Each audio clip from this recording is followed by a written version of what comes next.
La chaîne des Puys, c'est 80 volcans sur près de 35 km. Encore très jeunes, la plupart sont recouverts de forêts. Un endroit idéal pour se balader et changer d'univers.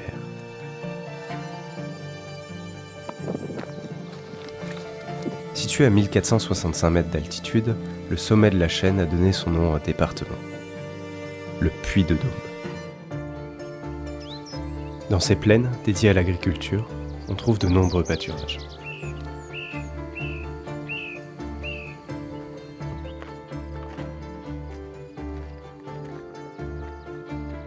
Voilà, je suis au tout début de la chaîne des Puys du coup. On voit qu'il y a plein de petites bosses à faire, donc le but ça va être de se balader là-dedans le plus possible pendant 5 jours. Parti avec juste un tarp, mon objectif est de faire 50 de ces 80 sommets.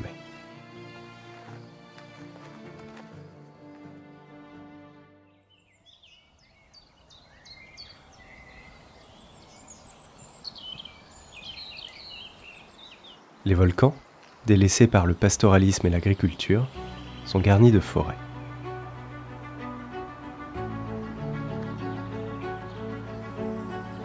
Ce sera mon terrain de jeu sur les jours à venir.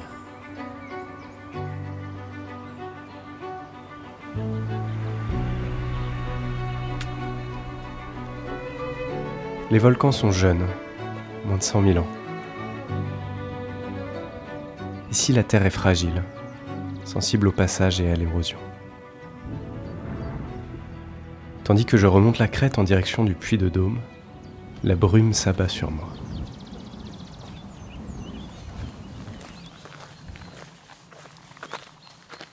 L'ambiance est d'un coup radicalement différente.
Bien avant la chaîne des Puys, ici s'élevaient des montagnes qui culminaient à plus de 5000 mètres d'altitude. Sous l'effet du temps, l'eau a érodé ces montagnes et les a aplanies. C'est ainsi qu'est apparu le plateau des Dômes, qui culmine aujourd'hui à 700 mètres d'altitude.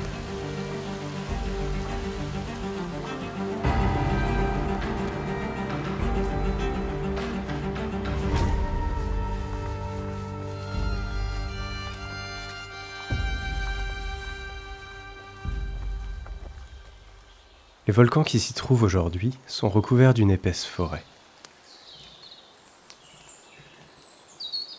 La brume et la pente donnent un aspect mystique à la forêt.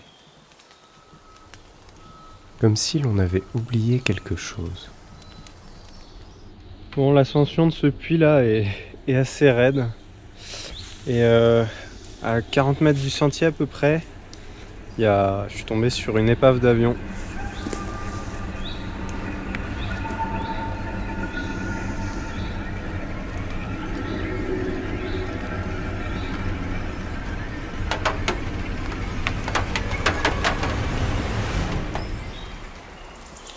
Cet avion, c'est un randonneur qui l'a découvert en février 2003. Aussitôt prévenu, l'armée organise une expédition pour enquêter. Ce qu'il reste de l'avion est enfoui sous la neige. Ils doivent s'y frayer un chemin pour l'atteindre.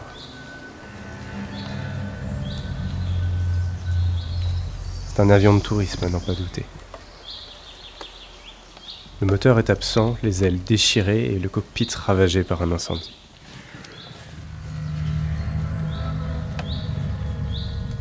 L'avion est un Beechcraft A-23 immatriculé FBOSR. Ces indices orientent les militaires vers l'aéroclub de Brive. Il passe donc un coup de fil. Et la surprise, l'avion n'est même pas répertorié au sein de la flotte. Mais d'où vient donc cet avion ? Les militaires continuent leur enquête et trouvent une réponse auprès des anciens et dans les archives. Il s'avère que cet avion était bien dans l'aéroclub de Brive, mais 36 ans auparavant. En effet, il s'est crashé le 19 juin 1967 avec son pilote à bord, le tuant sur le coup. Aujourd'hui, la carcasse est toujours là. Peut-être l'oubliera-t-on à nouveau un jour.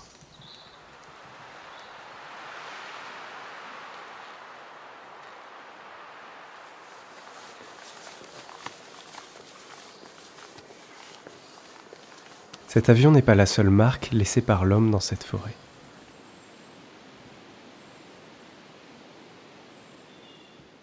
C'est amusant ici, ils ont fait plein de petites figurines sculptées dans le bois, avec un peu d'humour. Il y a le vieux des bois, Gandalf, les adeptes de Persing aussi. Trop cool. Il y en a vraiment tout partout.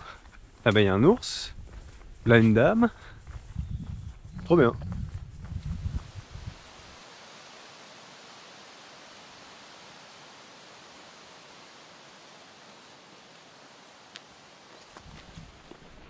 Le soleil m'offre une parenthèse dans les champs pour le petit puits qui est là.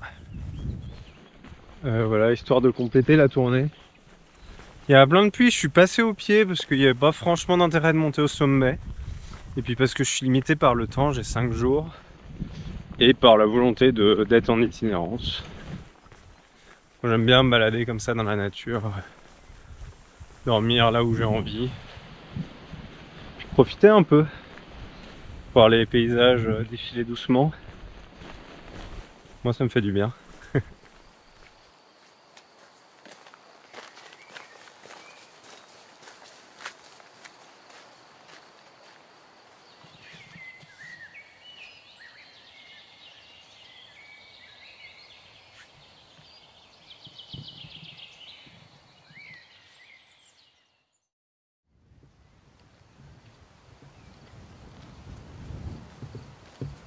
J'arrive enfin à Volvic, situé au bout de la chaîne des puits. Cette petite ville est connue pour son eau minérale, mais aussi pour sa pierre. Je me ravitaille avant de repartir dans le sens inverse. Voilà, pour la petite histoire, je viens de prendre de l'eau à la source de Saint-Priestre, qui alimentait Volvic jusqu'en 1900 et quelques. Puis cette source est tombée à sec, donc il y a un géologue qui s'est mis en quête d'une source un peu plus riche. Il a entrepris à ses frais un forage un peu plus loin dans la vallée, et c'est ainsi qu'il a découvert la source de Volvic.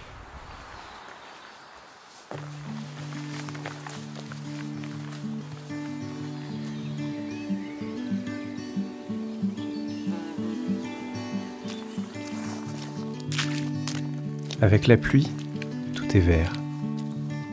Les fleurs sont de sortie. Ça fait du bien.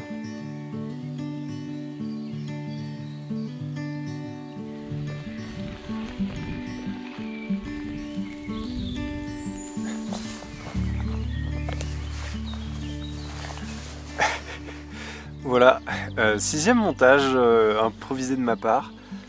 J'ai cru comprendre qu'à chaque fois il fallait créer un nouveau montage, c'est un peu le défi.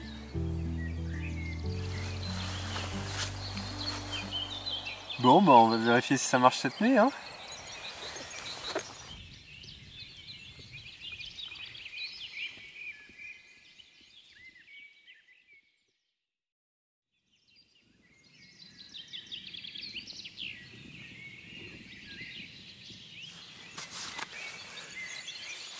Bon, au final, il a plu toute la nuit là. Le vent s'est levé d'un peu tous les côtés, donc je suis revenu au montage fermé du tarp.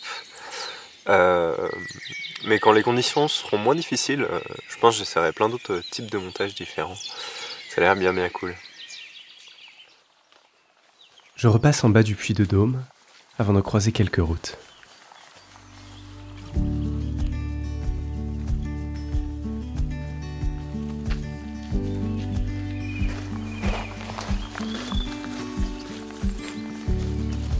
Très vite, la chaîne des puits est derrière moi. J'ai rempli mon objectif des 50 bosses. C'était amusant. Mais ce trek n'est pas fini. Je prends la direction du sud. Les volcans ont d'autres surprises à m'offrir.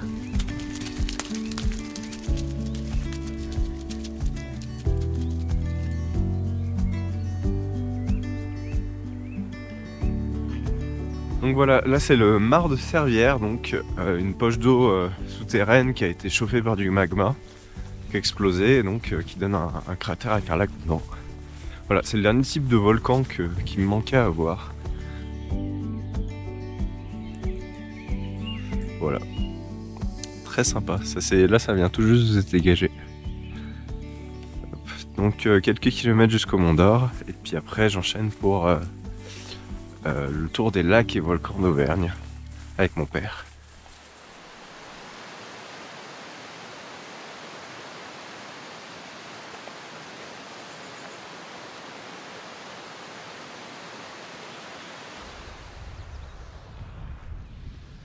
Donc ce matin on est parti du Mont d'Or et là juste derrière c'est le Puy de Sancy qui avec presque 1900 mètres d'altitude est le sommet du Massif central et le plus grand volcan de France métropolitaine. Voilà, donc on part sur le GR30 et on revient là dans 6 jours, ça fait une jolie boucle. Voilà. T'es prêt? Ouais. Ah, on filme en plus. Bah ouais, en plus. Plus haut, dans un balai incessant, les nuages dansent sur les crêtes. Nous quittons les hauteurs pour nous diriger vers la première curiosité de ce trek. Le lac Pavin. Ce volcan est le plus profond d'Auvergne, avec ses 100 mètres de profondeur.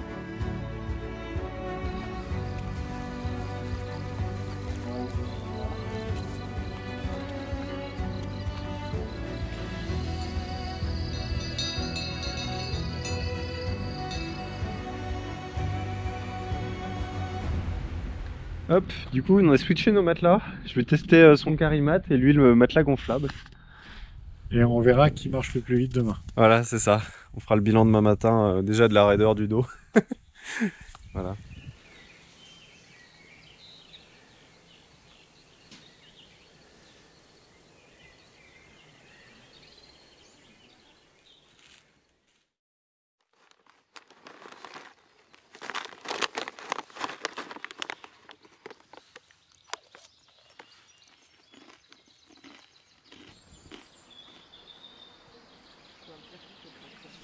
Alors, bilan des courses, le matelas. Je préfère mon Carimat. Pourquoi? Parce que quand je m'allonge sur le dos, Oui. j'ai froid au dos. Ah. Quand je m'allonge sur le côté, j'ai froid sur le côté. Et quand je change de côté, j'ai froid de l'autre côté. Mais tu touches par terre ou pas? Non. Ah, c'est juste il isole pas assez. Bah, mon Carimat, en fait, il isole, mais il prend le chaud. C'est-à-dire, une fois que tu l'as réchauffé, il est chaud. Non? T'as eu froid, toi, par terre? Non, j'ai eu froid tout court. Et ça fait du bruit à chaque fois que je me retourne. Alors, vu que je me retourne toutes les 5 minutes parce que j'ai froid sur le côté qui est en contact avec le machin, j'ai passé ma nuit en réveil.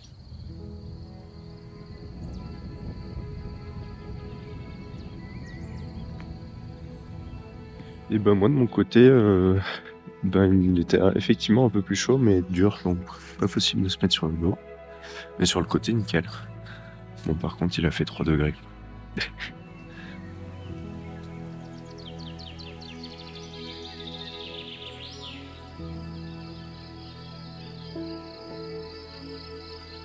Voilà, on arrive sur le plateau du Cézallier, qui est surnommé la Mongolie ou la Petite Écosse française. Donc c'est des vastes étendues avec des burons comme ça et des pâturages. Ça fait beaucoup penser aux steppes effectivement. Plutôt cool.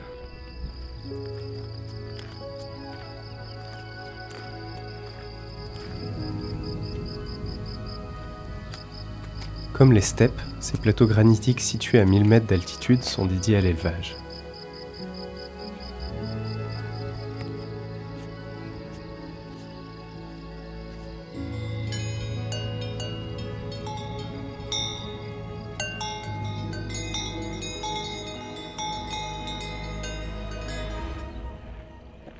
Donc là on voit le Sancy où on était hier. C'est vraiment la partie la plus montagneuse du GR et le reste c'est très vallonné du coup pour l'instant, pour ce qu'on voit. Donc plutôt cool, comme au niveau du dénivelé c'est pas des gros trucs, hein. C'est encore plus accessible que la partie des puits. Enfin, il y a des villages tous les 5 km quoi. Donc on peut ajuster comme on veut.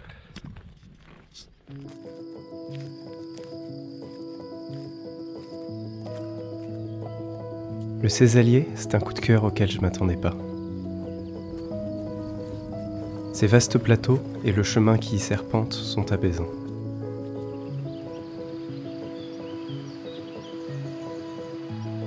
On y trouve de nombreux petits villages. Ceux-ci sont nichés au sein des vallées, creusées par les glaciers quelques millénaires auparavant.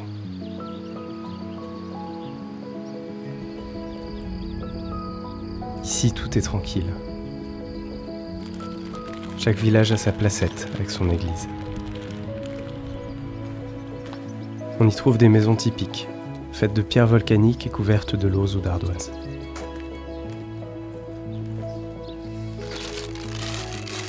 Les glaciers, en se retirant, ont laissé tout un tas de petites dépressions humides, qu'on appelle tourbières. Le Cézallier est la région de France où l'on en trouve le plus. Grâce à l'omniprésence de l'eau, une faune et une flore typiques s'y sont développées. Bon, le GR est inondé donc on fait demi-tour.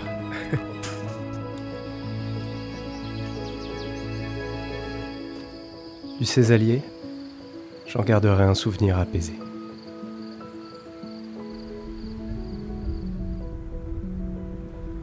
Voilà, j'espère que cet épisode vous aura plu. Si c'est le cas, n'hésitez pas à me le dire, ça me fait toujours très plaisir. Puis je vous dis peut-être à bientôt pour de nouvelles vidéos.